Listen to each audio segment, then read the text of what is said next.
Appreciate it.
Hello to folks watching and to folks joining the conversation on Facebook and on Zoom.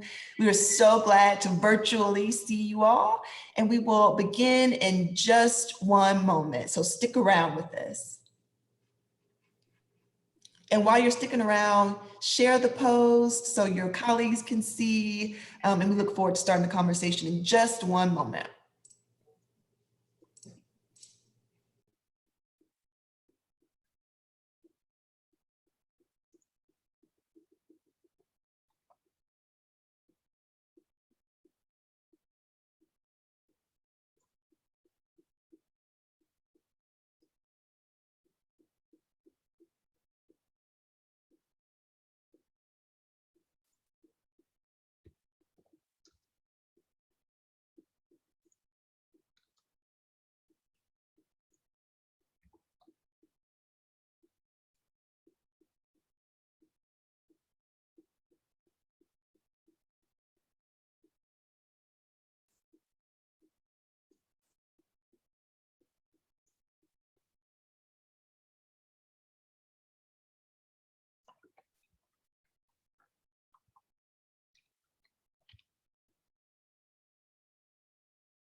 Okay, folks, thank you all for joining us again. Good afternoon.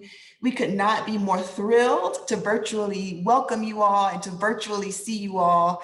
Thank you for joining the Illinois Reason Coalition for our first webinar, a conversation exploring racial equity in higher education in Illinois and beyond.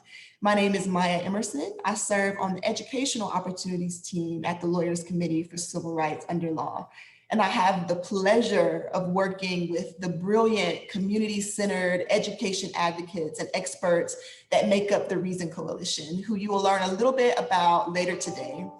I now have the distinct pleasure to open up our webinar and introduce the President and Executive Director of the Lawyers Committee, Mr. Damon Hewitt, who will begin our conversation today. So thank you all for being here. Welcome, and Damon, I'll turn it over to you.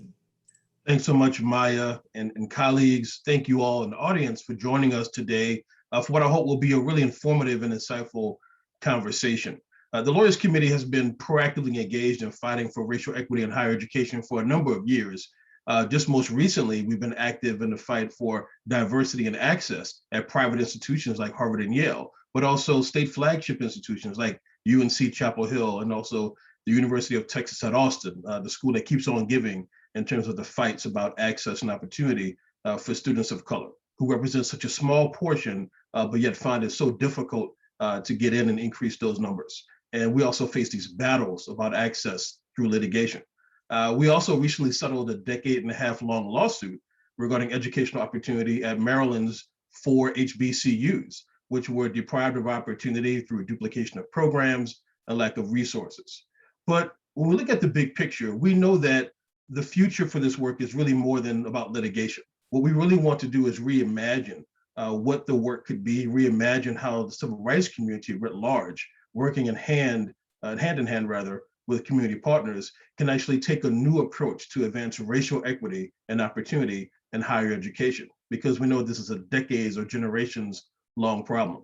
On a personal note, my parents were among the first in their families and our families to attend a college or university. But I know that they attended de facto segregated institutions throughout. And what that means is not that they made the wrong choice, but it means they didn't have choices or options. And that's exactly what we're fighting for, especially for the state flagship institutions. The Reason Project is one of the efforts that we at the Lawyers Committee are leading to help with reimagining what opportunity can look like for higher education. The acronym Reason stands for recruitment, equity in practice, accountability, social inclusion, opportunity and culture, and also networks, hence the acronym Reason. Now, we know that for years, strategies to increase access to higher education for students of color have failed. There have been spots of incremental success, but difficult to sustain and difficult quite often to replicate. And we think that's because the efforts are too often generalized. They also exclude key voices from the conversation, and they also sometimes lack the necessary coordination to be successful, thereby making them or rendering them ineffective and creating this endless loop with relatively little sustained progress.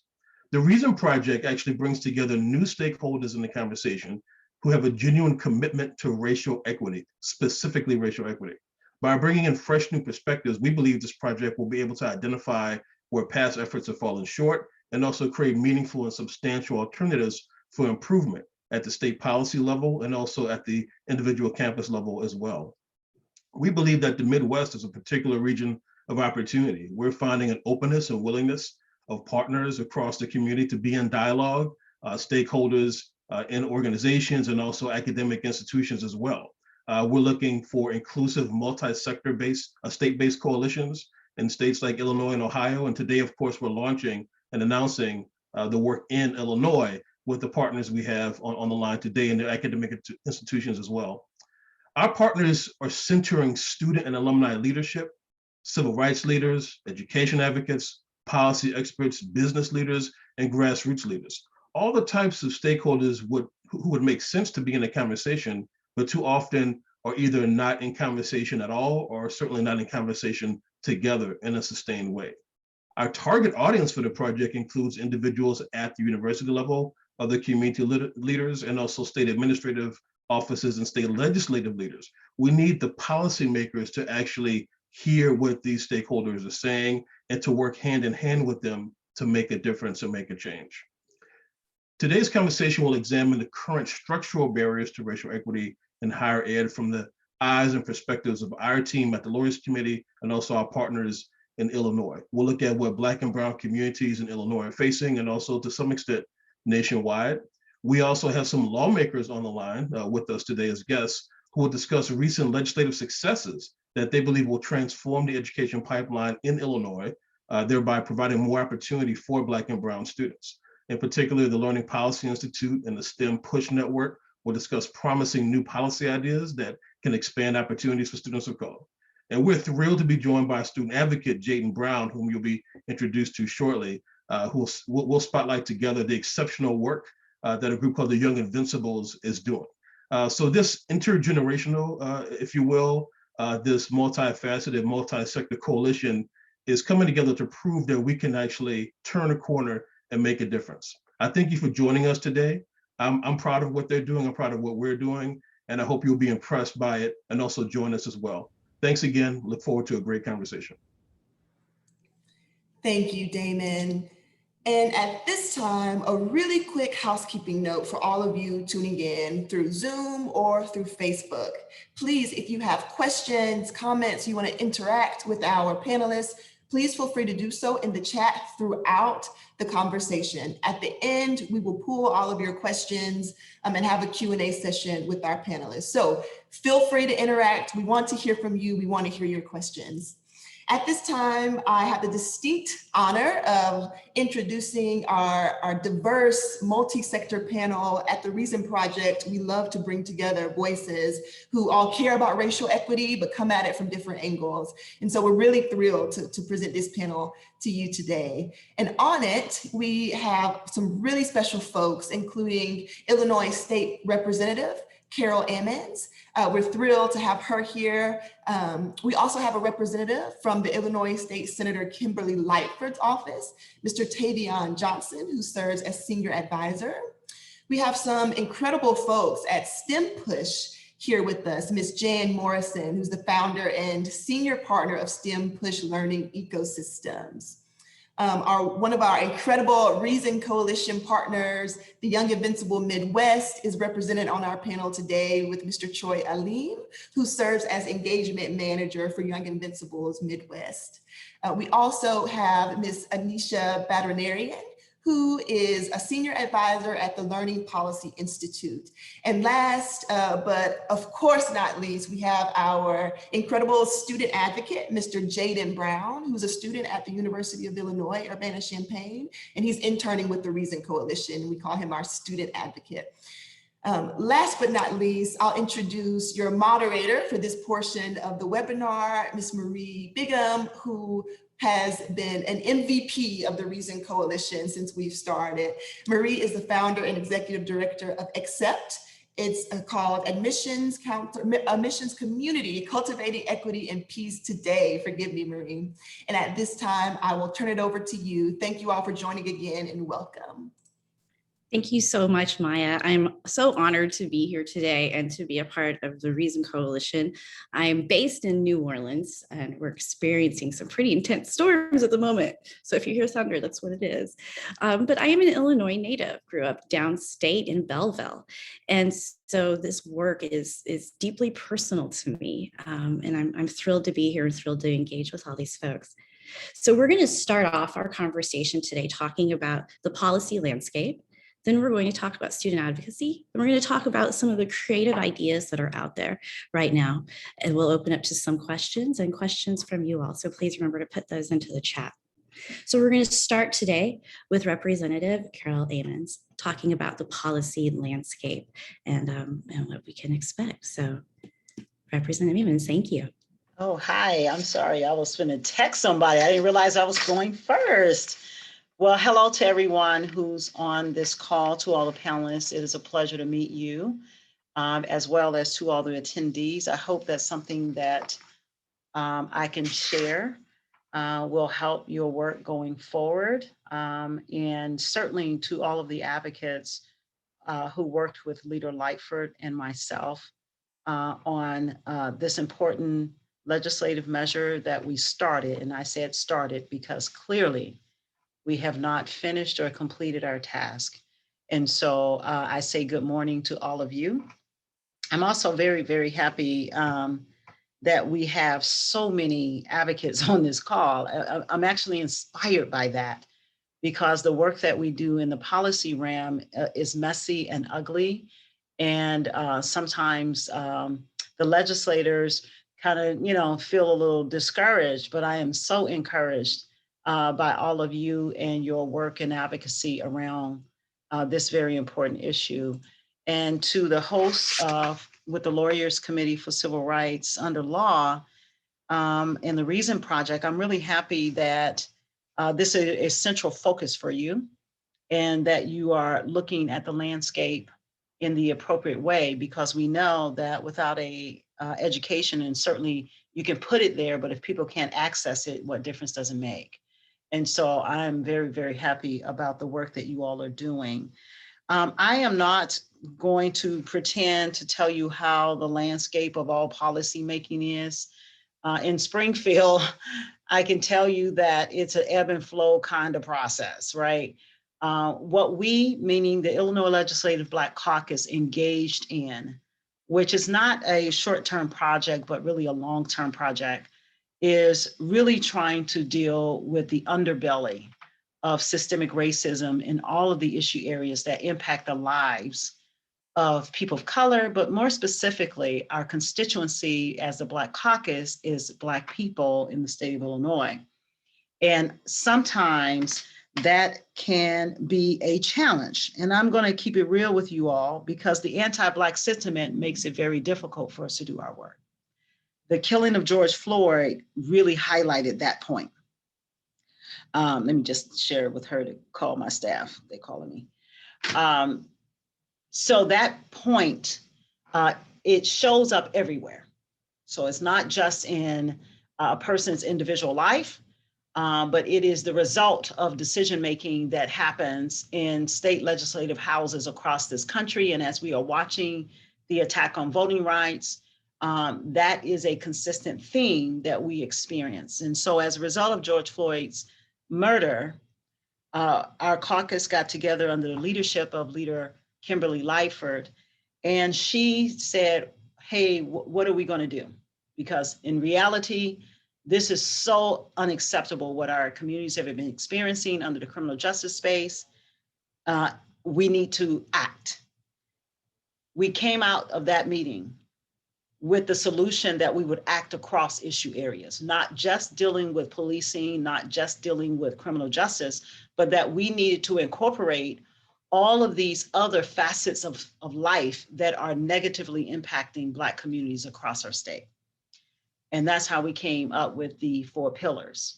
Leader Lightford and I partnered so that we could deal with the education pillar from pre-K through workforce development. And again, as I started this is not the end. This is really just the beginning. We have so much more work that we have to do to make any of this a reality, that we are consistently working on additional policy changes. But House Bill 2710,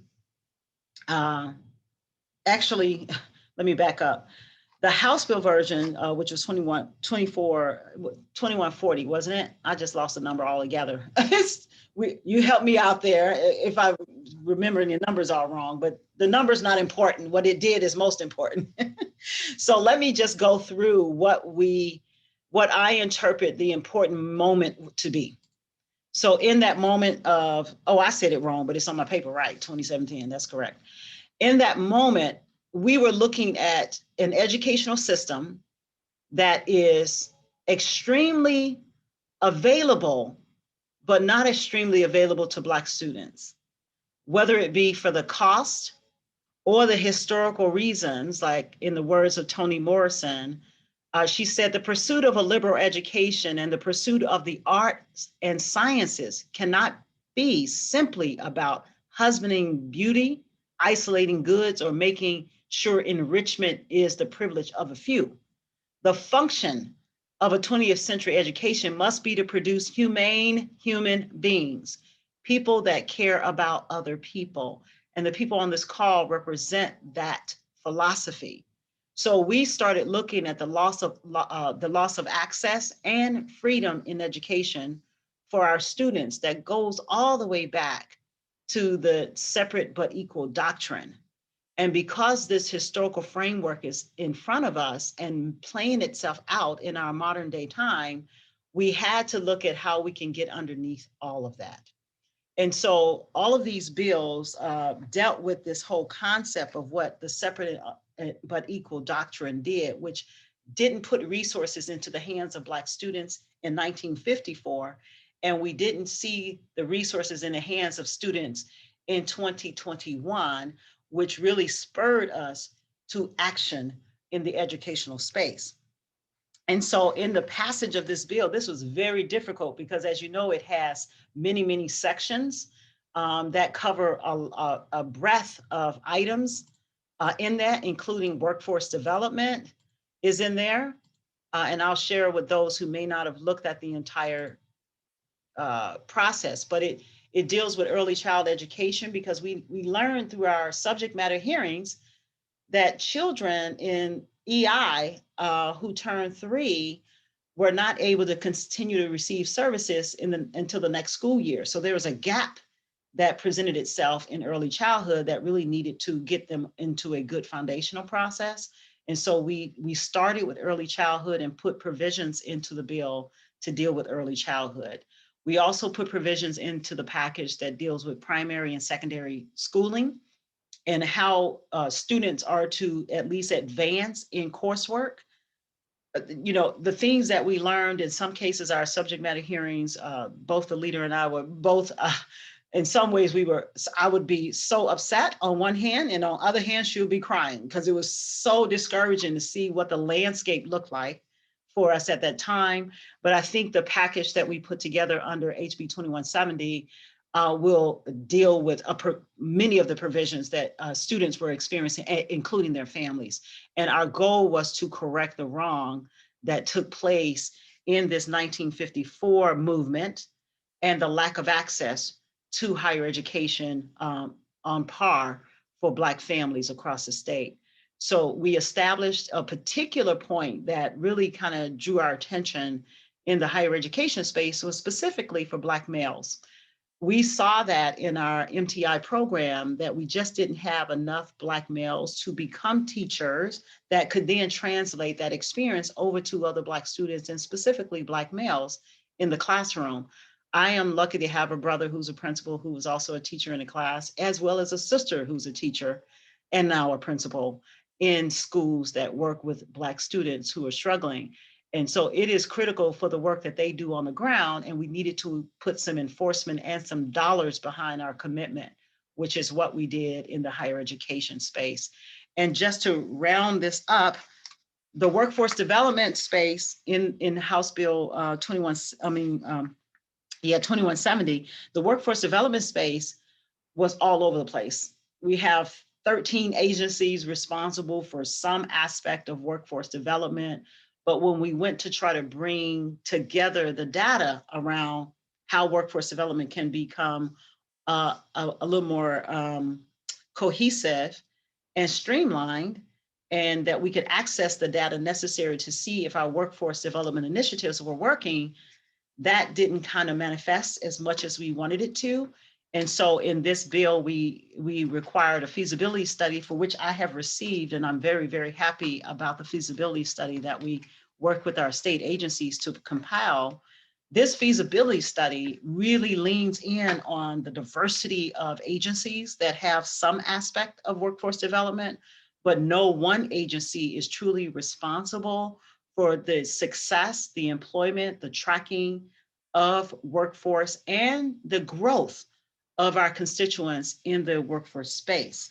And so that report is done. It's called Designing a Workforce System to Improve Customer Access and Outcomes.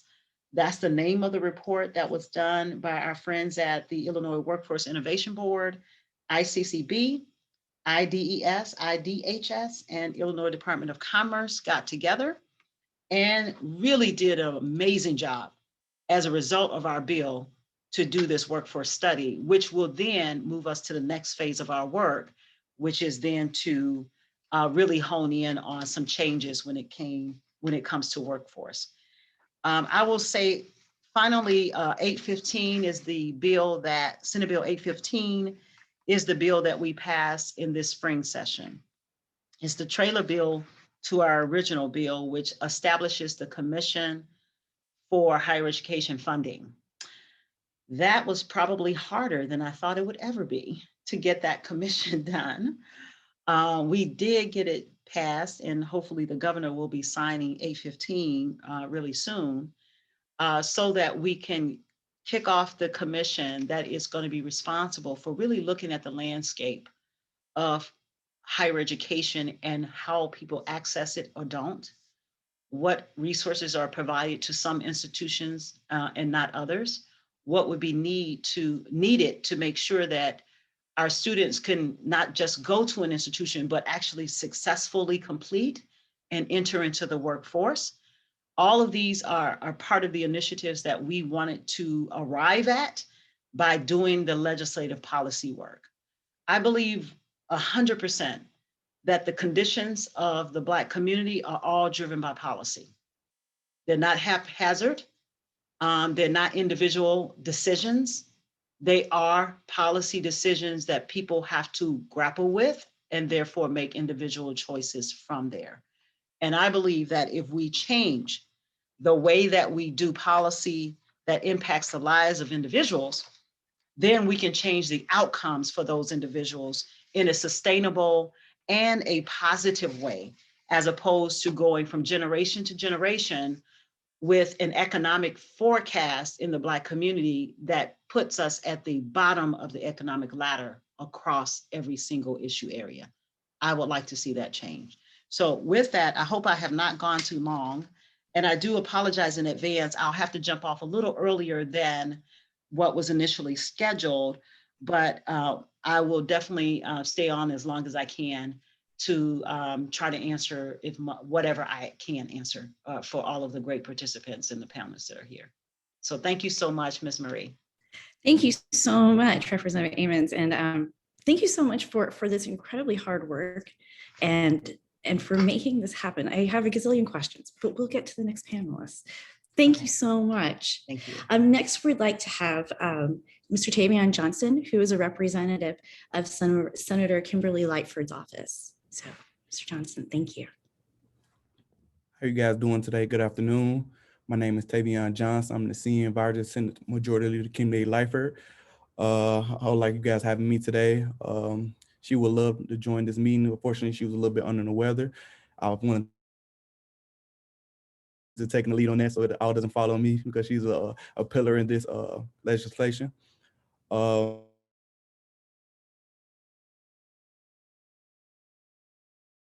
Pillar agenda, and they did an amazing job trying to rid Illinois to systemic racism.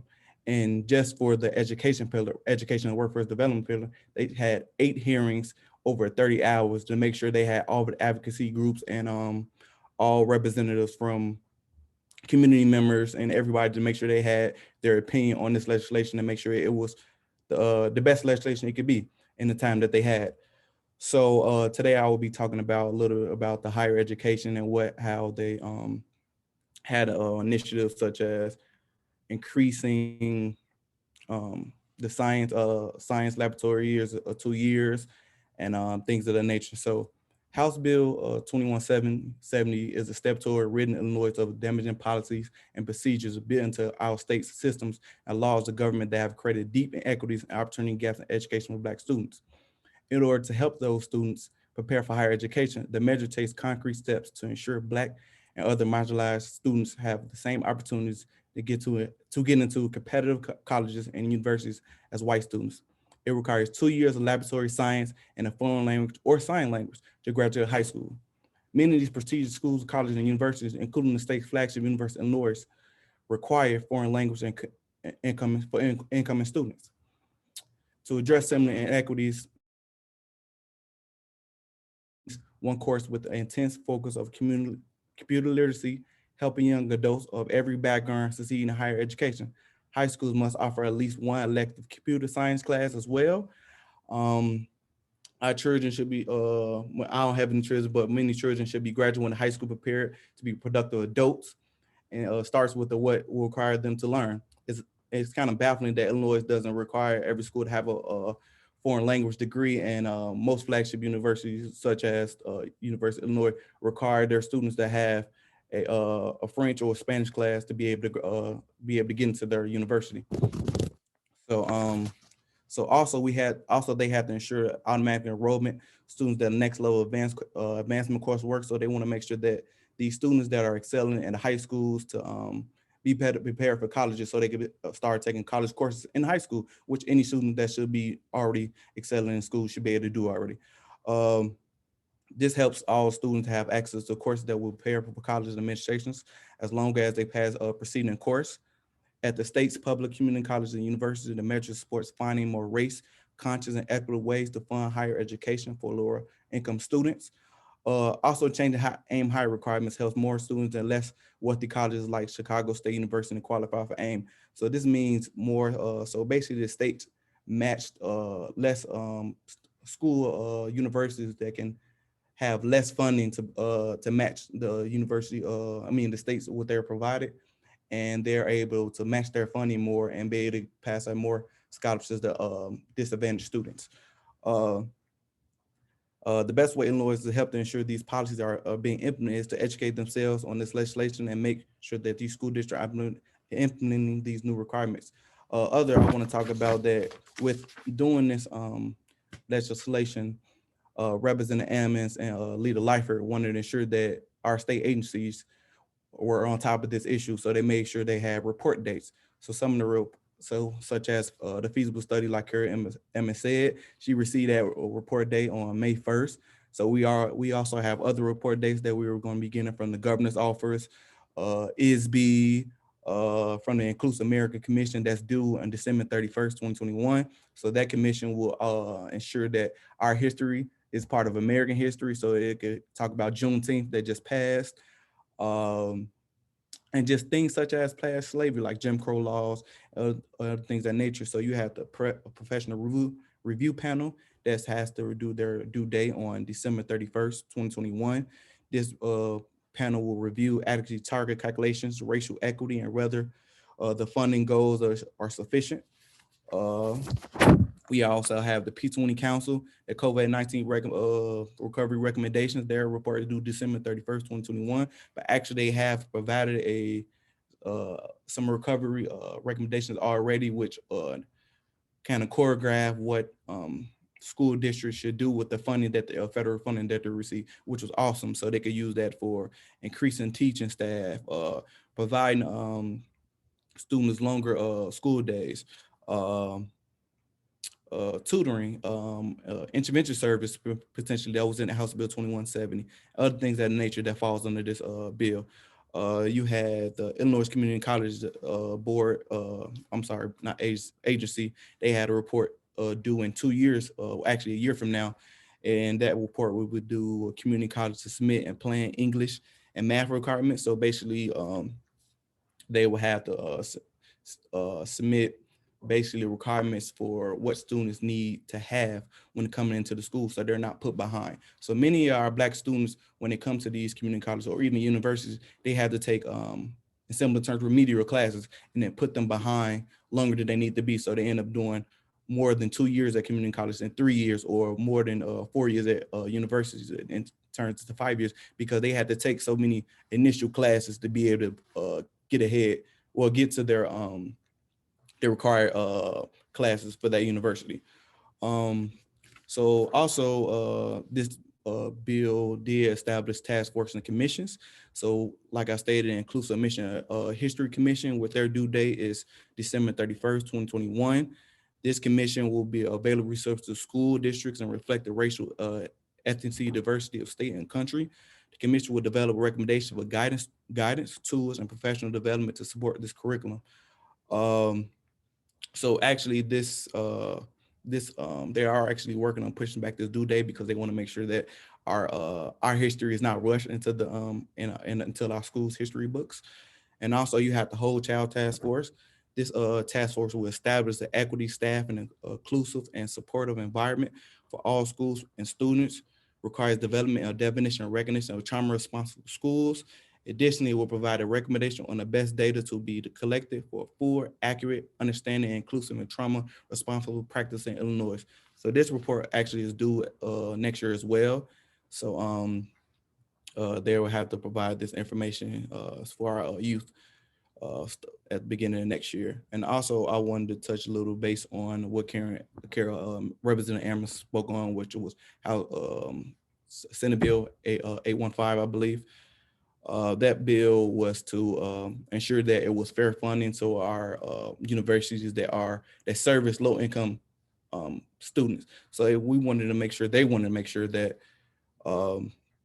they are spending the money wisely and they are actually getting the same resources at every other school, such as our flagship schools.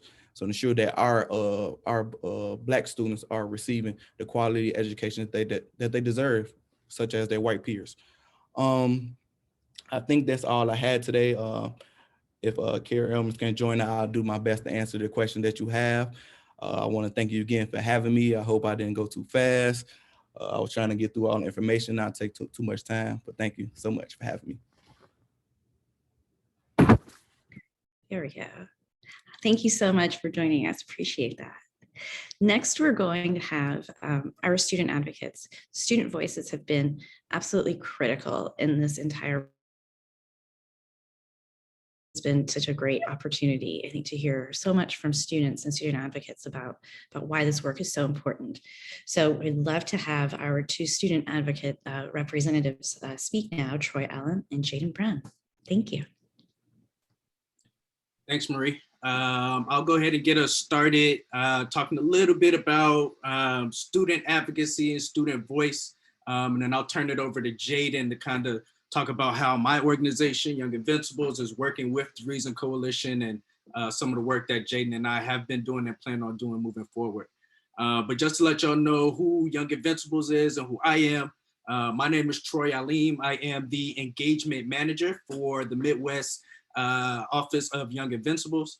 Young Invincibles is a national policy and advocacy organization that works on economic opportunities that affect young adults ages 18 to 34. We do that work within healthcare, workforce development, and higher education. So we're very familiar with the work that Senator Emmons and Rep. Lightford have been doing and are very, very grateful for all of that work. For today's purposes, I'm mostly going to talk about our work in higher ed, obviously, because that's what's relevant.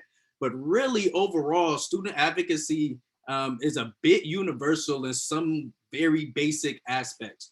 One of the things that we do at Young Invincibles that's very, very unique is that we empower the young people that we're affecting with the change that we're putting out through our policy and research.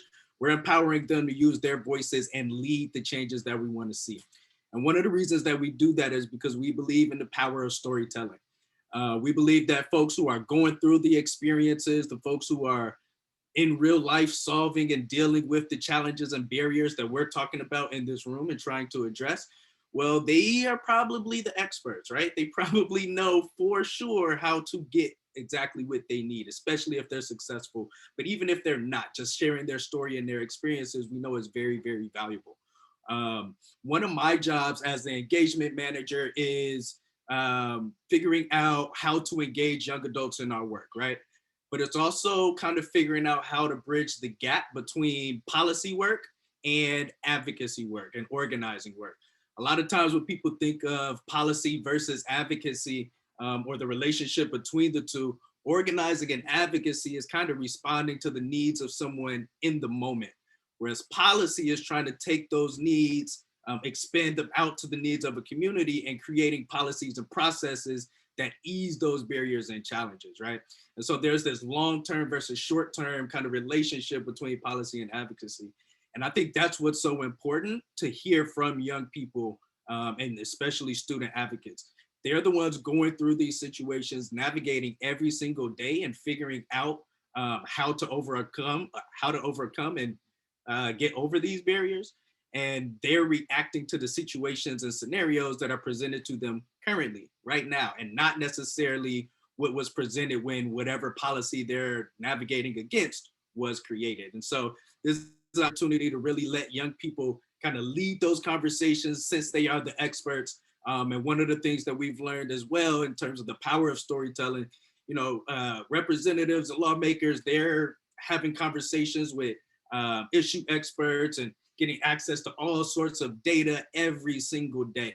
But it's pretty rare when they get the opportunity to hear from someone who is literally in the situation that that subject hearing is about and dealing with those circumstances and letting them know directly what would help them navigate those processes. And so that's kind of our role as Young Invincibles and pretty much kind of similarly our role in the Reason Coalition. So I'll let Jaden go ahead and take over this section of our presentation.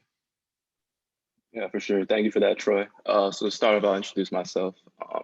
My name is Jaden Brown. I'm currently a junior at the University of Illinois. I'm majoring in sociology with a minor in African American studies. And I'm also the student advocate for the Reason Coalition at Illinois. So first off, it's been great working with Troy and Young Invincibles thus far. I've really gathered a lot of great tools from them. Specifically, what we're doing is it's kind of like a train the trainer situation. So my first meeting with Troy, we went over storytelling and advocacy and just like the technicalities behind that, how it's useful and whatnot. And then in turn, what I will do being student advocate, which means that I'm basically like the point person and the liaison between U of I affinity groups and the coalition. So I'll be using those skills to in turn train students at the U of I when it comes to storytelling and advocacy, which is very important, as Troy said, because youth stories are essential to understanding the scope of equity in higher education. So some of the things we have planned is just creating like a platform so students could give their testimonials. As I said, also just like hosting meetings, training students within storytelling, and yeah, also getting students more involved within with the goals and the frameworks of Young Invincibles. So yeah, that's about all I have. Appreciate that, Jaden. Yeah, I think in general, and just to kind of wrap up our section, I think, and actually why I released a report on updating normal and what it looks like to be an Illinois college student today. And I think just generally that concept is very, very important. Since then, COVID has done its thing, right? We're dealing with new realities, even in the workforce, just generally, and then obviously in higher education as well. And so our goal and the reason why we exist is to make sure that the most relevant, the most equitable, the most impactful information that real life students and real life people impacted can give is shared with decision makers so that they are equipped with all of the information necessary to make effective decisions that get us towards the changes that we want to see, the equitable higher education system that we all want to see in Illinois. So with that being said, looking forward to any Q&A y'all might have. And yeah, thank you so much, Jaden. It's been a pleasure. Thank you, gentlemen. That was incredibly helpful. We have lots of questions for you all at the end. So now we're going to shift our topic slightly. And now we're going to talk about some of those promising ideas, these interesting and creative and innovative ideas that are out there. And there are so many, and today we're going to highlight two. So first, I'd like to introduce and invite to speak Anisha Badrandian. And I just butchered her name, and I am so sorry about that. And she is from the Learning Policy Institute. So Anisha, tell us about the program and what y'all are doing and that beautiful baby of yours. Thanks, Marie. And thanks everyone for being here today and for having me. It's been such an interesting 45 minutes already hearing about what is happening with the Reason Coalition in the state of Illinois.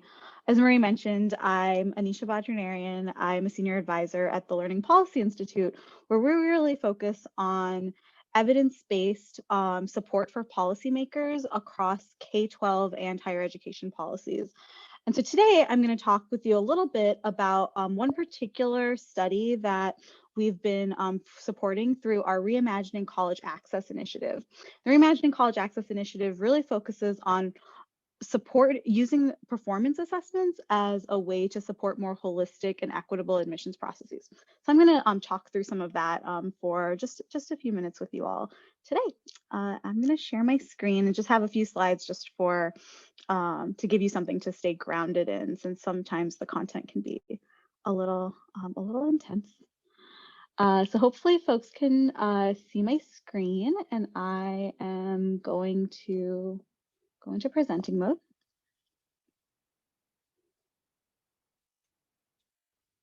Can folks see my screen? Yes. Great, thank you. So today, the promising practice we're going to talk about is performance assessments and their potential use in college admissions. Before I get too far into that, I want to talk a little bit about what performance assessments are. One common performance assessment that many of us may have experienced before is a road test. So I want you to think back to when you may have taken your road test and think about what you did in that experience. So we ask people to demonstrate that they can drive by actually engaging in driving. We ask them to demonstrate their understanding of road rules, their understanding of the mechanics of driving. We ask them to do driving in the context within which they might actually drive one day. So if you are taking your road test in the city that you live in, or in a suburban area, or out in a rural community, you're sort of driving in the context within which you need to be able to demonstrate those skills. This kind of a performance is sort of is an experience that we've all had that shows us what a performance assessment is. It's really demonstrating what you can do by actually doing it. And so performance assessments in K-12 include opportunities for students to demonstrate what they know and are able to do through actual doing. This might look like open-ended problems, evidence-based analysis, research investigations, or exhibitions of learning and defenses of ideas. Oh, and thank you for letting me know that you can't see my screen. I'm not sure why. Can you see it now? All good. Excellent. And so performance assessments within the K-12 context can provide more valid measures of higher order thinking and the skills needed for post-secondary success. These include things like disciplinary inquiry. So what does it look like to actually engage in high-level thinking within English language arts or math or science or social studies, as well as sort of 21st century skills like critical thinking and creative problem solving, and social and emotional skills and abilities like self-management, communication, and collaboration. And while any individual performance assessment task might develop and measure deeper understanding across cognitive skills or social emotional learning in a few different ways, when you have a culture of performance assessments that is grounding your school experience, so when you say what we really value in what you know and can do, student, is through you showing me, not just telling me or describing it to me, this can really transform the culture of teaching and learning and encourages the development of both higher order thinking and cognitive skills, as well as social and emotional abilities. Performance assessments are something that we're hearing a lot more about right now as an innovative practice, but they've actually been around for a long time. So again, most of us have experienced a road test, but a growing number of school systems are centering performance assessments as part of their approach to teaching and learning. It is also becoming a common approach to learning in many rigorous high school programs, such as advanced placement courses and international baccalaureate programs. And the more recent K-12 standards in math, ELA, science, computer science, and other disciplinary areas are beginning to emphasize the knowledge, skills, and abilities that are best measured and supported by performance-based approaches. And so really what this means is that performance assessments have been used for a while, and more policies that ground K-12 teaching and learning are incentivizing the use of performance assessments, because it's very hard to measure whether students can read or write or can conduct a scientific investigation without having them actually do those things.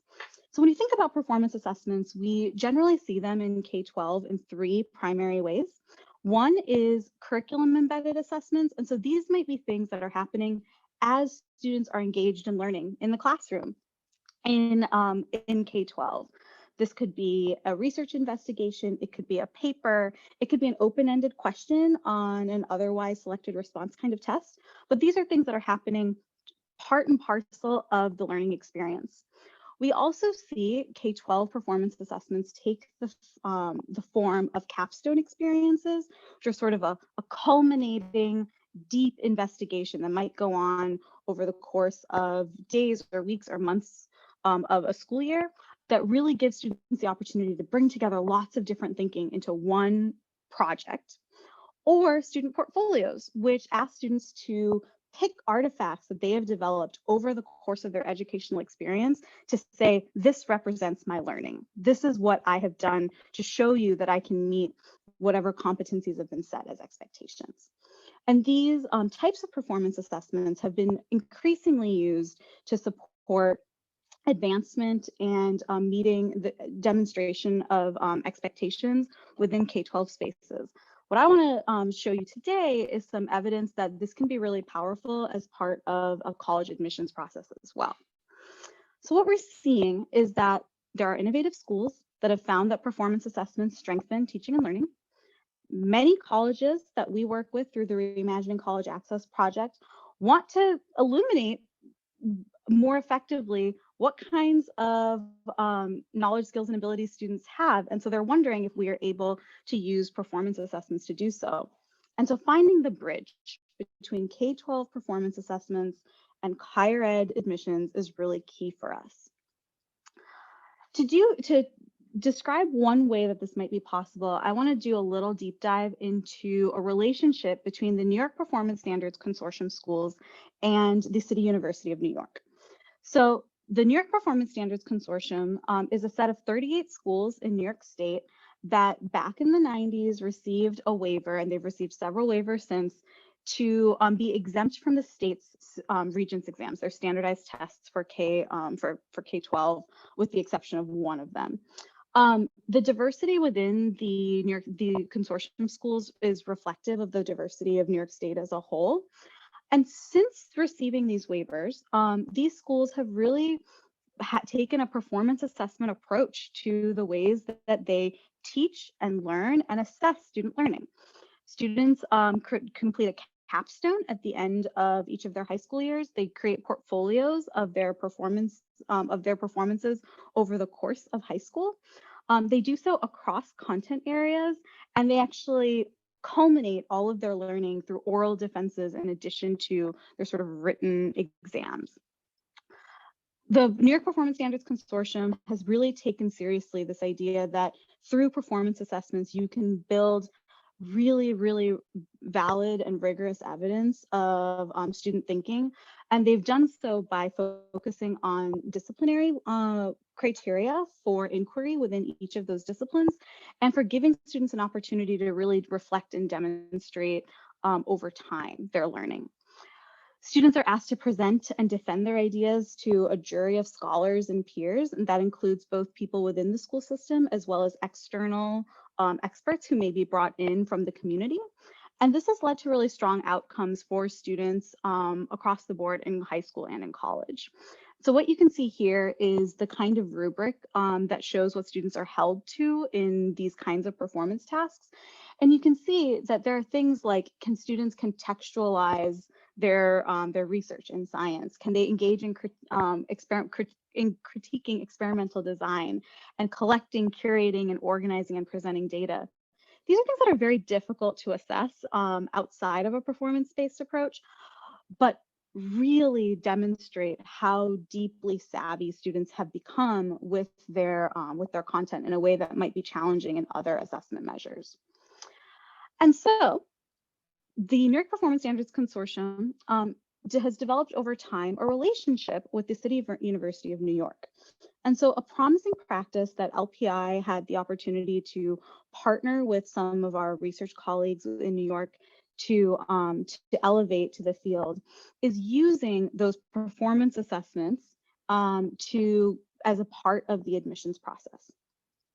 And so since 2015, CUNY has been piloting an alternative admissions process specifically for students from consortium schools who did not meet the minimum SAT requirements, but do meet the consortium graduation requirements. So these students would normally not have been considered for admissions at CUNY. And this pilot is asking the admissions officers to consider the submission of these performance assessments. So I'm just going to go back for a second. The submission of their rubrics, their evaluation, as well as an example of student work as part of their application materials. And the CUNY admissions officers conduct a more holistic application review than they would have for other students who are applying. So what we see as a result of the CUNY pilot, and this is a small pilot right now, is that the outcomes for students who would not have even been considered for admissions through this pilot are really rather impressive. So we see that first year full-time students pursuing a bachelor's degree in the CUNY pilot from the consortium schools had a higher rate of persistence, had a higher grade point average, and had a higher percentage of completing the credits that they were attempting in their first year. When this data was disaggregated across student groups, again, it's a very small sample, so it's hard to draw a lot of statistics from this. They saw that specifically Black male students show the same trends in the disaggregated data as the trends that you see here across all of the students.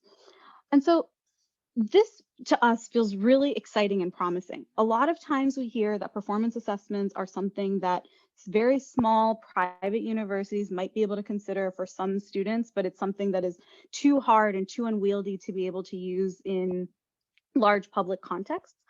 But what we see here is that there are ways to do this. And what performance assessments allow us to do is to uncover those hidden jewels in students that we may not have seen if we were using traditional admissions processes.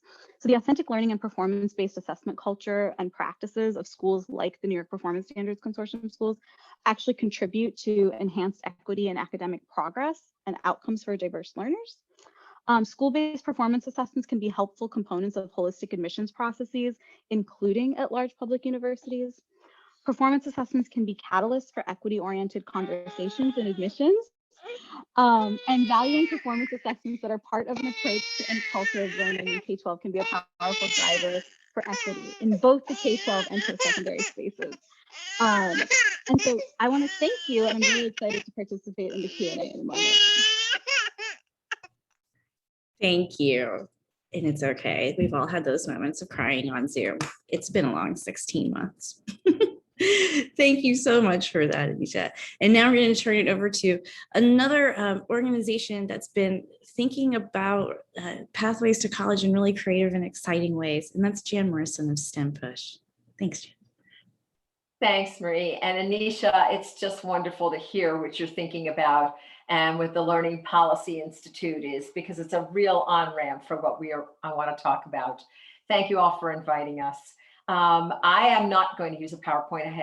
I've determined that I think it's a story that I'd like to tell you. I think for as long as we've all been involved in it with children and with students, and our decades, multiple decades, have been focusing on the need for equity throughout our higher education system. When it comes to STEM, we have done a really, really poor job. And it's a very hard situation for me. I'm 45 years in this. And so for the years that I've worked, I think I have to acknowledge that I've probably been part of the problem, not part of the solution. But that ends right now. And that is what has been happening at the University of Pittsburgh and at my organization, TIES, and a number of our partners. When we looked at a few years ago, when we looked at the situation, the way it exists, and the fact that in STEM fields throughout our country, throughout the world, but most in our country, we are doing a dismal job of including Black and Brown children in real opportunities. When we looked closer, we found that they were in the pre-college programs in STEM, replete throughout our country, in all kinds of after-school programs, in all kinds of great opportunities that were in school, weren't in school. And yet, when we look at our classes on the university level, they're not there. They're just not there. They're not admitted. When we looked closer at that and we talked to National Science Foundation, they were just launching their Includes program to focus on inclusion, or as they say, broader participation for our Black and Brown students throughout our country in STEM. They offered funding for designs. How would you design around the problem that you've just focused on? So we took that up, and the University of Pittsburgh as the PI and TIES as a co-PI took that up and said, well, why is this the case? If our children can be in these pre-college programs, why can't they be as students who matriculate in our universities? And over a period of a couple of years, we worked with universities to find out what that issue was. Where does the barrier lie? And what could we do to actually make a difference in this? And it is absolutely clear that the admission system, and whether this is small private liberal arts colleges, whether we're talking about big university systems, for the most part, there are numerous barriers that come to bear within the system itself. In STEM, more profound than ever, because it is also about, as Anisha was saying, it is about testing. It is about whether or not our children can do an ACT and an SAT and can figure out the APs and do well on the testing in the AP. And then, even then, do they get admitted to these universities? After all the interviewing, what we found was that the students who were in these pre-college programs who did get admitted actually did much better in the matriculation in their lives in these universities. And when we interviewed the admission systems and pointed this out to them, and they pointed it out to us, the ones who were more enlightened, it seemed that we had an opportunity. And NSF was offering not other grants, and it called the Includes Alliance grants. Could you take your ideas that you have and could you bring them to a growth scale model, so these barriers that are preventing our students, our Black and Brown students, from making it in the STEM world would disappear? So what we decided, and our hypothesis is that if we accredit with Middle States, and that's the organization that accredits our colleges and universities throughout our country, if we accredited these pre-college programs with Middle States so that there was a degree of understanding what it meant to succeed in them, and we provided that for admissions offices throughout our country with universities who became partners with us, could that be a standard that was used for admission for our children, for these children who were not making it from their pre-college STEM programs into STEM and matriculating through an admissions program? And that's our hypothesis. We were granted at the National Science Foundation a 5-year grant to actually bring this to fruition. And colleges like Carnegie Mellon, University of Pittsburgh, and Rutgers, through the design process, actually changed their admissions policies to include the pre-college programs and on the equal footing as other criteria on admissions. And so far, and so that is what spurred us on to actually this grant. In looking at how we were going to then decide how are we actually going to do this, STEM Push Network became part of a cooperative agreement with the National Science Foundation to broaden participation, and also invited the STEM learning ecosystem community of practice throughout our country to join as part of the backbone of how to take this idea to bring the pre-college programs to a high level of function and certification, and make them the criteria, help them to become the criteria for universities. In our country, these STEM learning ecosystems is what my company brings. Over the last decade, we have helped 94 municipalities and states and regions to create infrastructure to support STEM education in their own geographic. What that means is that education has no longer, in a STEM ecosystem, is no longer solely the responsibility of just the schools. It is the responsibility of higher education, of the mayor's offices, of the nonprofits in STEM, of business and industry, and of the school districts themselves, the parents, families, and wraparound services. And after a decade of functioning, we have municipalities throughout the country that are doing an amazing job. Chicago is one of the examples. They were one of the first STEM learning ecosystems, and they are one of the first STEM push communities to have pre-college programs increase their ability to do their work better and to bring STEM to all children in an equitable fashion, but also to work with middle states to figure out what does that accreditation really look like, and to work with the universities within their ecosystem so that they understand how best to make use of this new tool that will be available to them that has far greater reliability in what it brings in habits of mind, and also in predictive success of STEM. It is really clear that our universities want to do a good job. They want to be places where everybody can learn and be gainful in STEM and find a lifetime of really phenomenal work. But as a matter of fact, that's not what's been happening. And so they are willing to hear this out and to be part of the research in this. So we have 5 STEM ecosystems across the country right now that have moved from design into the work on bringing up a networked learning improvement community so that the pre-college programs improve, and so that middle states and the criteria that's developed for middle states has more reliability across a population rather than has to be uniquely developed municipality through municipality.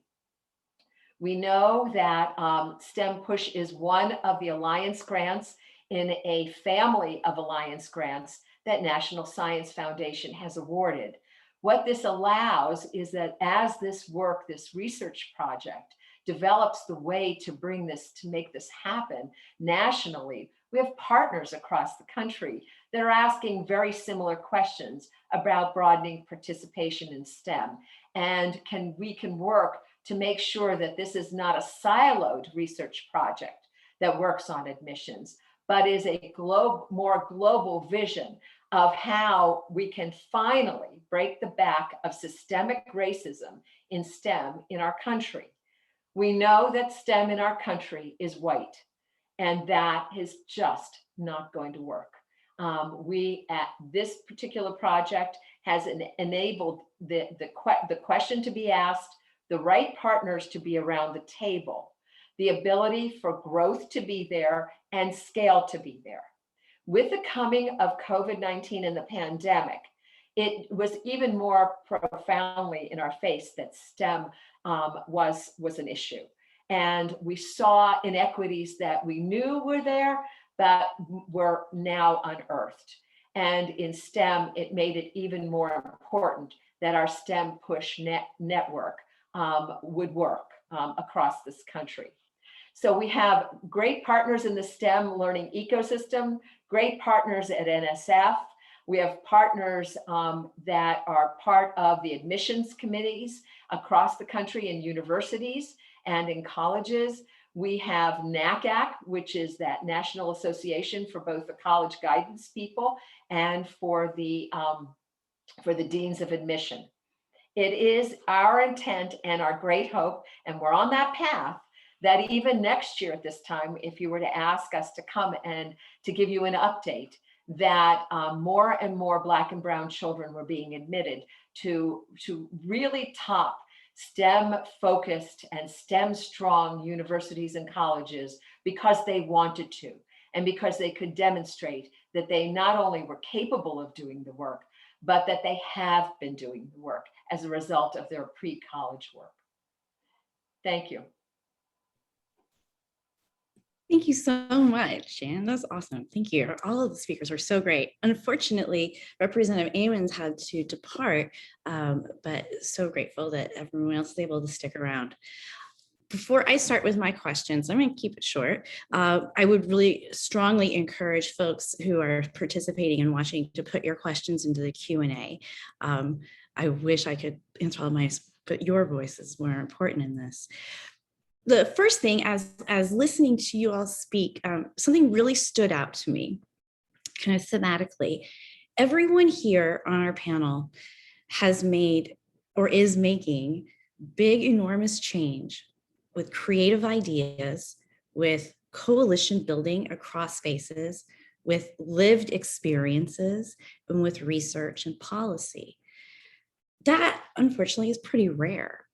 Could you all address how coalition building and reaching across these different areas has made your work more successful? How has coalition building been a component of your work forward? And anyone can jump in on the panel.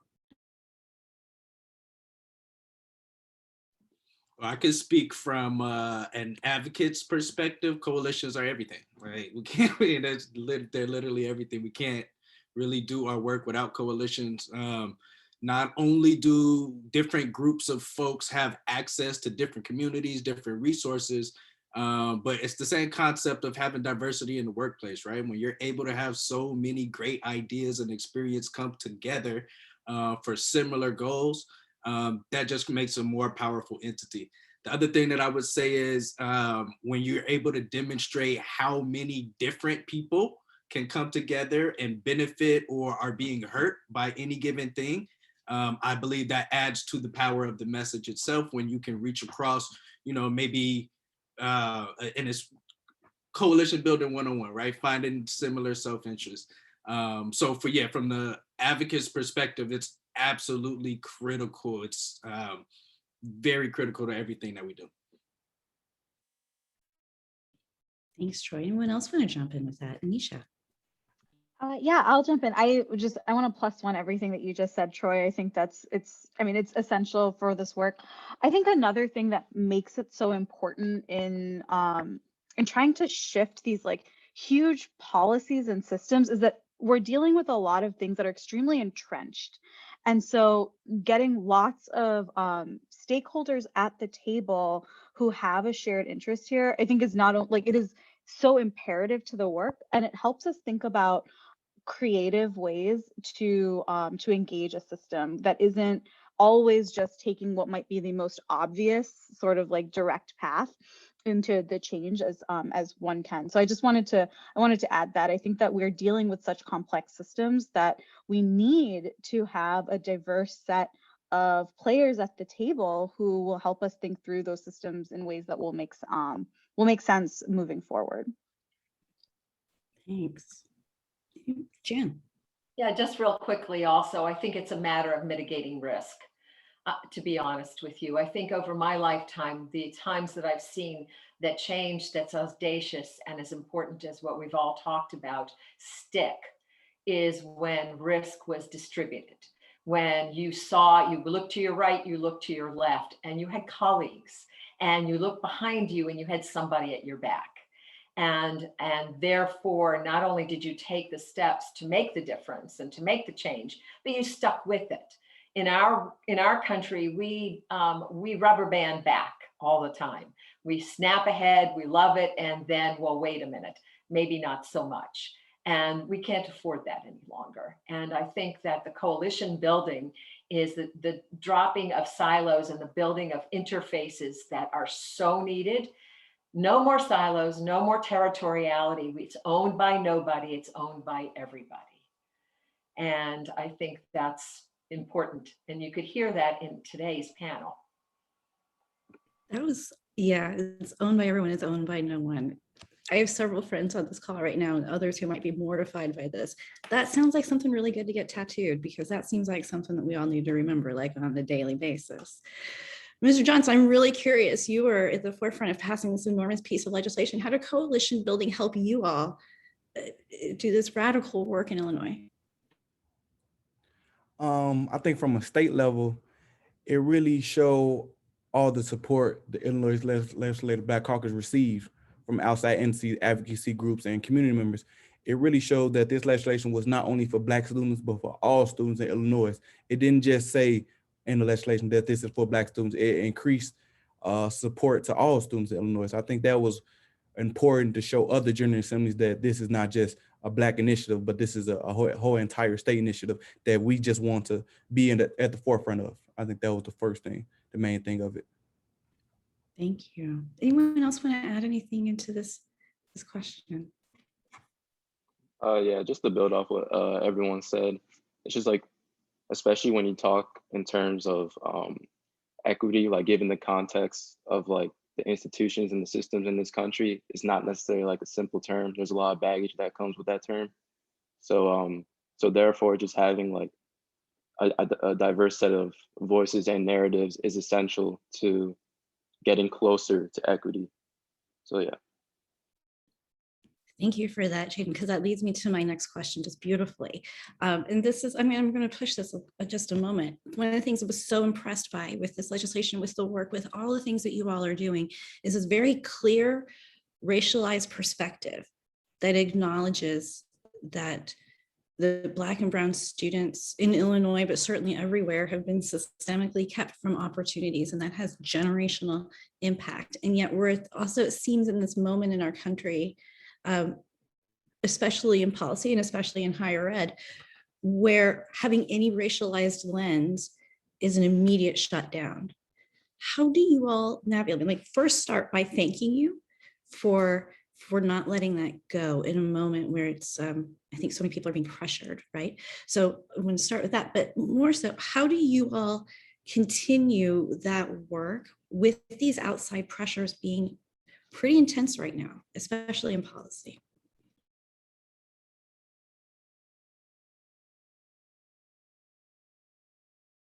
I stumped the panel. Anyone want to jump in with that one? I'll start and say that I think I'll speak one from the RCA perspective that I shared today, but I also lead a number of state performance assessment initiatives. And I think, Marie, you've hit a really interesting point there, that like it's a tricky space to navigate. So one thing that we definitely hold dear to us is that this is a value that is essential in approaching educational equity in general. And so to ignore the racial narrative is to not be true to our values. So we're very upfront about that. I think the other thing that we have found to be helpful is really thinking about trying to have an evidence base that is supportive of the perspective that we're taking, and actually infusing that into our research agenda, into how we design projects. So it's there from the get-go. And so it's very clear right from the beginning that we are interested in how we are best supporting our Black and brown students moving forward. How does any policy that we are going to support, what are the impacts there? And how can we really be honest about any historical areas in which this has not been the case? So in performance assessment, sometimes it can be a tricky space. And so we try to take that on pretty carefully. The other thing that I'll say from my experiences with other state leaders in other contexts and performance assessment is that people need space and permission to be able to engage in these conversations. And once we're able to do that, we're able to see that we see a lot less pushback, or at least we see folks who are more willing to stand up. And I think that's something that has been really powerful in our work, is being intentional about that relationship and trust building early on, so that for the coalitions that you asked us about earlier, that those folks are sort of set on a path to move forward together in addressing race as a central component of our policies moving forward. Thank you very much. Anyone else want to add anything to the question? I think for us, and this definitely builds off of the concept of coalition, but it's pretty much all hands on deck, right? I do think that, policies have been created and put in place to disenfranchise certain people. Policies can be put into place to help those disenfranchised people. I think it's pretty simple. I think most people with any kind of understanding of anything can understand that. But for the folks who don't, that argument isn't going to work, right? And it doesn't matter how you package it, doesn't matter how you message it or frame it, they're not going to get that message. And so there are other ways that you have to creatively, again, think about their self-interest and how do we infect the folks that they care about or that they're trying to protect as well. And that's where I think the work that the Legislative Black Caucus really stands out to me, because, and it was mentioned earlier, this is not policies that only affect Black people. These are things that will benefit all of the students. So when you use that kind of mentality, and even for folks who may feel like they're just as underprivileged as other people, and they clearly are not, when you put them in a position where they're thinking about benefiting themselves as well, I think that kind of changes the messaging for them, where it's like, maybe this isn't kind of a competition. This is more about all of us being on at least a basic level of understanding, if that makes sense. And, at that point, everybody's still going to have their agendas. Everybody's still going to be able to, do whatever they do. But I do think that when you frame it that way, especially with coalitions and being able to message things in different rooms in different ways. I think all of that is really important to coordinate and also utilize at the same time. Thank you. My portion is going to end soon, and I want to turn to Jaden and Troy and focus our conversation back on that student voice and student experience, which for a reason is really the heart of the work that we're doing. And so, Jaden, I'm curious if you have space here and you've got folks listening, what do people need to understand about the student experience right now for Brown and Black students that you feel like people aren't hearing enough? Yeah, for sure. I guess, see, that's a hard question. I gotta think about it. I guess for one, like people have to, understand the importance of our voice, and also just like, especially during the pandemic, all the events that transpired during the pandemic. It was just like, the country really showed its true colors. I mean, the country's been showing its true colors since its founding, but it's been a really like pivotal time. And just being a student during that time, and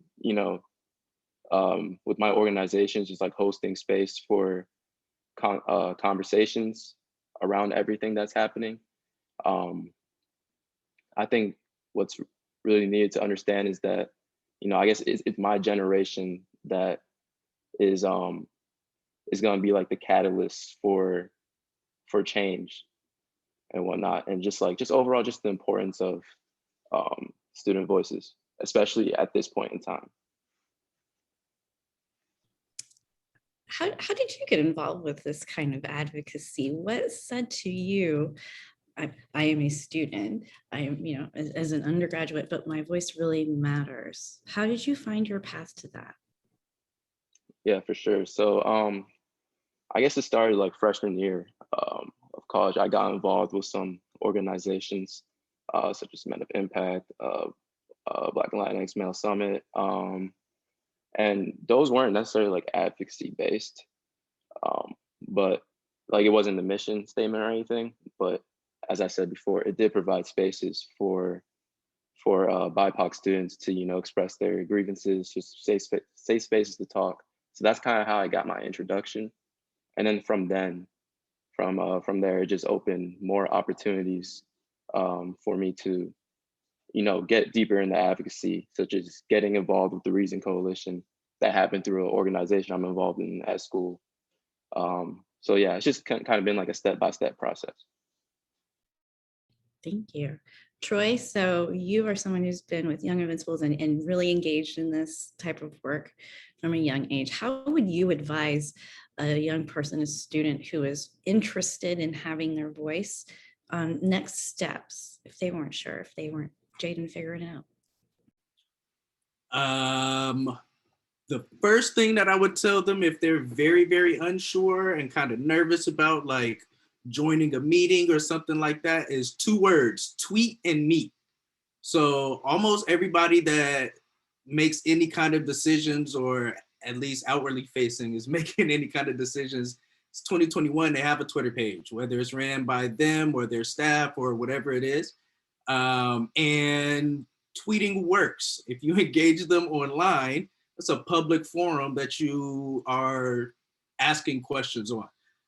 That's like the easiest, like most basic, kind of universal thing that you can do, is tweet at the person or the entity. And then after that, if there's a way that you can finesse that into a meeting, then you need to holler at me, because we have job openings. Like that's kind of the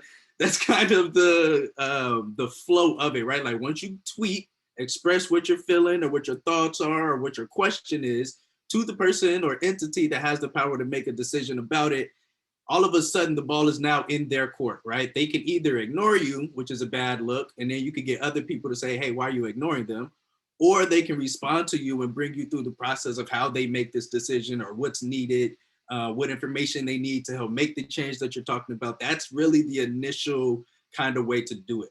And then if that works, you know, there's all kinds of organizations like the ones that are on this call, like Young Invincibles, that have programs and leadership development opportunities, internships, paid opportunities, like all of those different things, definitely within your interests. We've been talking about coalitions for a while now. So there's plenty of people where any of your different interests, there's probably some volunteer work that you can do with them and start getting involved. And if you do that tweet and meet kind of forum and you bring that experience into that volunteer opportunity or internship, telling you that puts you way, way ahead of the game. Because that's really all it's about, right? At the end of the day, holding decision makers accountable, letting them know what you feel like is a problem, getting other people to express to them what the problem is, and then working with those decision makers on creating solutions that benefit everyone and the most people as possible. So yeah, that tweet and meet model, I think, is a really, really good first step, and low stakes too. Thank you for that. That was awesome. My portion of the show is over. I'm going to turn this back over to Maya, who's going to take some of the questions from the Q&A and wrap us up. And thank you all so much for this really thoughtful conversation. Thank you. Thank you, Marie, and thank you to all of our panelists. You guys are incredible. So we have about 3 more minutes, and I want to quickly get to one of our questions from the audience for you all to answer. So think about this, panelists. An attendee has a question about providing equity.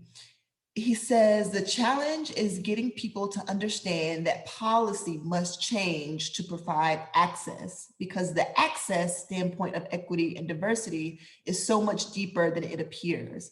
Providing equity is different than handing over opportunities to underserved students.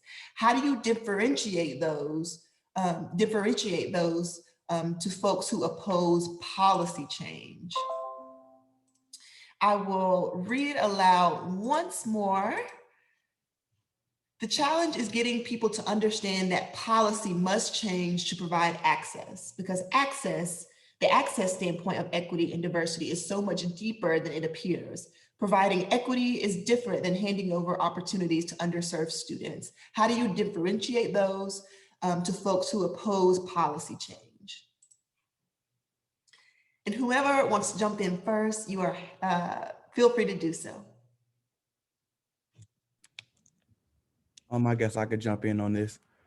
To answer your question, I think from just having the perspective of working with the General Assembly, I think with anything that deals with equity for Black students or Black people, we're always gonna have challenges, because we're already behind. We already been oppressed for years. I think we just need to continue to stick together, just like they did on this legislation, they 4 pillars, to ensure that if they're sticking together, and they could get other people to come with them as well. I think when somebody goes against them, if they all have the same plan and the same way to execute it, nobody could stop them. If they deter from the movement or whatever they have going on, and if they don't listen to each other, I think that it will not be sufficient for them or for the whole state of Illinois. I think that the policies that they choose to do and provide access to Black students need to be coherent and need to be understood by each other. I think that's the most important piece in that standpoint. Maya, can I add a comment? You 100% can add. Thank you. I would also say that I think policy access and policy are misunderstood. I think that often it is absolutely superficial, particularly in our field. The fact is, you can't have a brilliant STEM education, no matter who you are, if you don't have access to Wi-Fi and to internet. And with the hardware, software, and start digging down in that. Where are the layers in that? And what are the barriers? So we speak very superficially. And so access, even on a policy level where there's an access play, oftentimes we find that it doesn't have the depth, and it still has the barriers because there's omission rather than any kind of diversion or that it's not there. It's there, but there's not enough depth of understanding of it. And therefore, it's as much a barrier as if it weren't there. Anyone else want to jump in our last minute? Anisha, I see you going for the unmute. I was just going to say that, like, I would love to underscore what Jan just said. And I think that there's also a certain amount of sort of placing blame in the wrong places when you misconstrue access and equity and sort of handing over the opportunities. I think there is an assumption that someone is not deserving of those opportunities because of some past performance, as opposed to examining the system that may have led to a particular set of experiences that we are interpreting in a specific way.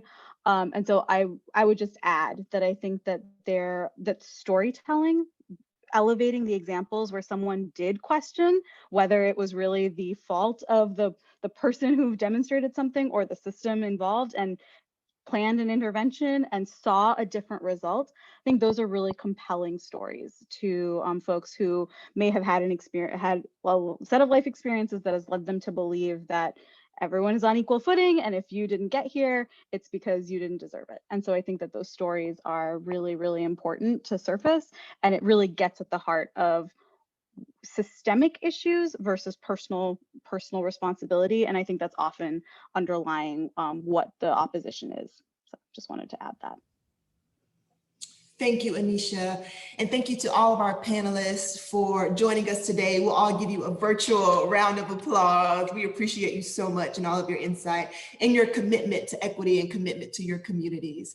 And thank you for bringing up stories, Anisha. At the Reason Project and at the Reason Coalition Illinois, we love stories.